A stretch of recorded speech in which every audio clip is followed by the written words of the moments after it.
मुद्दों को लेकर चुनाव आयोग के खिलाफ प्रदर्शन करने वाले हैं और गठबंधन के नेता संसद भवन से चुनाव आयोग तक मार्च करेंगे। इस मुद्दे पर बड़ा अपडेट यह है कि चुनाव आयोग ने विपक्ष के नेताओं को मिलने का वक्त दिया है। विपक्ष के नेताओं को 12 बजे मिलने का वक्त दिया गया है। इसी के साथ आपको बता दें कि विपक्ष जहां बिहार में वोटर एसआईआर को लेकर यह आरोप लगा रहा है कि वोटर लिस्ट से सही लोगों के नाम हटाए जा रहे हैं, वहीं राहुल गांधी ने कर्नाटक में वोट चोरी करने का भी आरोप लगाया है, जिसे लेकर चुनाव आयोग की तरफ से उन्हें नोटिस भी दिया गया, जिसमें कहा गया कि वोट चोरों को आरोपों को साबित करें, जो कि आरोप लगाए गए हैं उस पर हलफनामा दे या फिर देश से माफी मांगे। ये चुनाव आयोग की तरफ से कहा गया। इन सबके बीच चुनाव आयोग ने गठबंधन के 30 नेताओं को आज मिलने का समय भी दे दिया है। तो आपको बता दें, तस्वीरें आपको दिखा रहे हैं कि 300 सांसद संसद भवन से चुनाव आयोग तक मार्च निकालने वाले हैं। ये जो लड़ाई है, सियासी लड़ाई, वो दिल्ली पर अब सीधे तौर पर शिफ्ट होती नजर आ रही है। हालांकि राहुल गांधी लगातार पीछे भी उन्होंने प्रेस कॉन्फ्रेंस करके ये बताया था कि चुनाव आयोग वोटों की चोरी कर रहा है। दूसरी तरफ फिर वो कहते हैं कि बिहार से फर्जी वोटों को काटा जा रहा है। तो ऐसे में उनके ही बयान पर कंट्रोवर्सी है। वो खुद ही समझ नहीं पा रहे हैं कि फर्जी वोटों को काटा जा रहा है या फिर उनको बनाया जा रहा है। पश्चिम बंगाल से भी ऐसी ही खबर सामने आई थी। बिहार और पश्चिम बंगाल में पुरजोर एसआईआर का विरोध किया जा रहा है। बिहार में 1 सितंबर तक जिस को आपत्ति है कि उसके कागज नहीं सही ढंग से प्रस्तुत हुए हैं, वो चुनाव आयोग को अपना आवेदन देकर अपना नाम जुड़वा सकता है।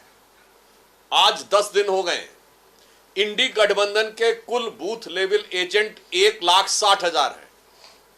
आप 62 लाख को अगर डिवाइड करिए 10 से तो 6,20,000 आता है, और 6,20,000 को 1,60,000 से डिवाइड करिए तो 4.5 के लगभग आता है। यानी केवल 4 से 5 वोटरों का वेरिफिकेशन यदि एक दिन में इंडी गठबंधन के एक बूथ लेवल एजेंट ने किया होता तो अब तक सब कुछ साफ हो गया होता। पर ज्यादा जानकारी के लिए हमारे संवाददाता खुर्रम हमारे साथ मौजूद हैं। खुर्रम, क्या रणनीति है, क्या मांगे हैं इनकी, क्या बयान दे रहे हैं? इनके ही बयानों में कंट्रोवर्सी सामने आ रही है। बिहार में कुछ बोल रहे हैं, कर्नाटक में कुछ बोल रहे हैं।